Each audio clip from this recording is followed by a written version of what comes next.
Mwiriwe neza mwese mukomeje gukurikirana amakuru ndetse n'inkuru za Afrifame TV. Reka twizere ko muri hose mumeze neza.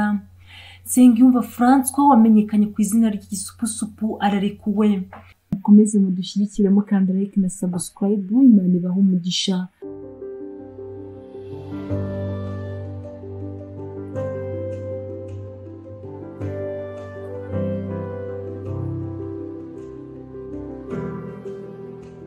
Kuri wa kane tariki ya 26 Kanama 2021 urukiko rwisumbuye rwa Nyagatare rwategetse ko Nsengiyumva François wamenyekanye ku izina ry'Igisupusupu, umusaza winjiye muri muzika nyarwanda kuze ariko umuziki ukabasha kugera kure ndetse ugakundwa n'abanyarwanda ndetse n'inshuti z'abanyarwanda batari bake. Urukiko rwategetse ko arekurwa akaburana ari hanze.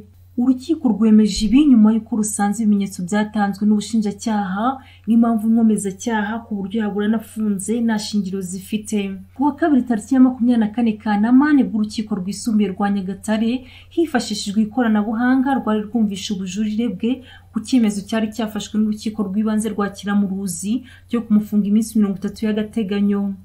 Nsengiyumva François wamenyekanye ku izina ry'Igisupusupu akurikiranywe icyaha cyo gusambanya umwana w'umukobwa w'imyaka 13 n'icyo gukoresha umwana imirimo ivunanye, aho yari yaramugize umukozi wo mu rugo.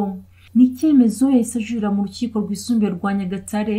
Umwanzuro ukaba wasomwe ku gicamunsi cyo kuri wa kane, yemererwa kurekurwa akazajya aburana adafunze. Murakoze mukomeze kudushyigikira mukanda like na subscribe ku batarabikora. Imana ibahe umugisha.